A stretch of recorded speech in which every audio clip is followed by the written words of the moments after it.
उत्तर प्रदेश विधानसभा चुनाव के नतीजे आने में अब 24 घंटे से भी कम का समय बचा है। 10 मार्च को मतगणना होनी है। इस बीच ईवीएम में छेड़छाड़ या अदला बदली के आरोपों पर यूपी के उप मुख्यमंत्री केशव मौर्य ने अखिलेश पर निशाना साधते हुए कहा है कि हार देख अखिलेश को माहौल खराब करना बंद करना चाहिए। देश में सबसे ज्यादा आबादी वाले राज्य उत्तर प्रदेश में विधानसभा चुनाव के नतीजे कल घोषित किए जाएंगे। पार्टी के सुप्रीमो और पूर्व मुख्यमंत्री अखिलेश यादव ने बीजेपी पर प्रशासनिक मशीनरी के जरिए वोटों की चोरी का आरोप लगाते हुए दावा किया कि यहां के अधिकारी डीएम को निर्देश दे रहे हैं कि जहां बीजेपी हार रही है, वहां मतगणना धीमी कर दी जाए। अखिलेश यादव ने प्रेस कॉन्फ्रेंस करके वाराणसी में ईवीएम में गड़बड़ी का आरोप लगाया है। साथ ही एग्जिट पोल पर भी सवाल उठाए हैं। अखिलेश यादव ने कहा कि अगर ईवीएम को हटाना है तो प्रत्याशी को बताएं। मतगणना में धांधली की कोशिश को नाकाम करने के लिए सपा गठबंधन के सभी प्रत्याशी और समर्थक अपने अपने कैमरों के साथ तैयार रहें। अखिलेश के इन सभी आरोपों पर बीजेपी ने तीखी प्रतिक्रिया दी है। केंद्रीय सूचना एवं प्रसारण मंत्री और यूपी में चुनाव प्रभारी अनुराग ठाकुर ने कहा, 10 मार्च का इंतजार करें। अखिलेश यादव ने नतीजे आने से पहले ही कहना शुरू कर दिया है कि ईवीएम में गड़बड़ी है। चुनाव के दौरान अखिलेश यादव को एहसास हुआ कि लोग उन्हें गंभीरता से नहीं ले रहे हैं। सपा के चाल, चरित्र और चेहरा का पर्दाफाश हो गया है। इस पूरे मामले में चुनाव आयोग ने कहा कि ईवीएम प्रशिक्षण के लिए ले जाई जा रही थी, जिसको कुछ राजनीतिक लोगों ने रोककर चुनाव में प्रयुक्त ईवीएम कहकर अफवाह फैलाई। चुनाव आयोग ने बयान जारी करके कहा कि कुछ मीडिया चैनलों की ओर से यह संज्ञान में लाया गया है कि वाराणसी में आज कुछ इलेक्ट्रॉनिक वोटिंग मशीनें गाड़ी में ले जाई जा रही थीं।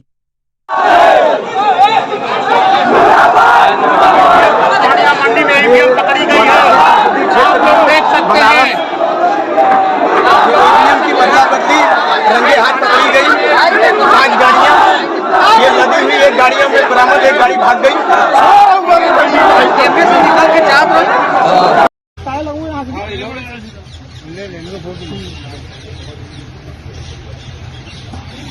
आज देखने को मिला है बनारस में कि जहां ईवीएम ले जाई जा रही थीं, एक ट्रक पकड़ा गया, 2 ट्रक लेकर के भाग गए। अगर सरकार चोरी नहीं कर रही थी, ये वोट की चोरी जो नहीं कर रही थी, तो कम से कम बताए कि एक गाड़ी रोक ली, पकड़ी गई, लाइव है, अभी भी हम लाइव देख सकते हैं। 2 गाड़ियां क्यों भागी? अगर कोई चोरी नहीं थी, प्रशासन ने, सिक्योरिटी ने इतना इंतजाम क्यों नहीं किया? इतनी फोर्स है, अभी इलेक्शन की फोर्स गई नहीं है यूपी से, तो आखिरकार अधिकारी क्यों नहीं कर रहे थे? क्या वजह है कि बिना सिक्योरिटी, बिना इतने इंतजाम के ईवीएम्स जा रही हैं? और ईवीएम्स के बारे में ये मानना है कि किसी भी वेयर हाउस में रखी हो या किसी भी स्ट्रांग रूम में रखी हो, तो बिना प्रत्याशी के जानकारी के आप मूव नहीं कर सकते हैं। क्या वजह है कि बिना सिक्योरिटी, बिना इतने इंतजाम के ईवीएम्स जा रही हैं?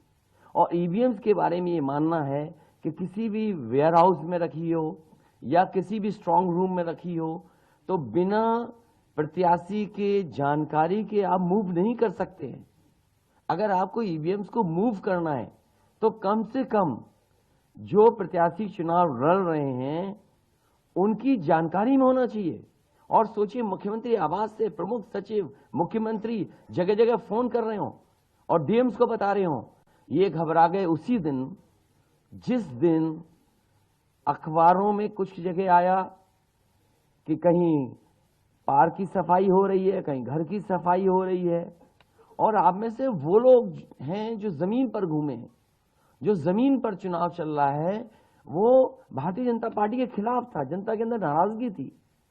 ये जो कल एग्जिट पोल आए हैं, मैं एग्जिट पोल पर बोलना नहीं चाहता था, लेकिन जो एग्जिट पोल आए हैं वो कहीं ना कहीं परसेप्शन ये क्रिएट करना चाहते हैं कि हाँ, भारतीय जनता पार्टी जीत रही है, जिससे वो चोरी भी करें, अगर वो भी ना पता लगे कि हाँ चोरी हुई है। इसीलिए अगर हमने वोट दिया है,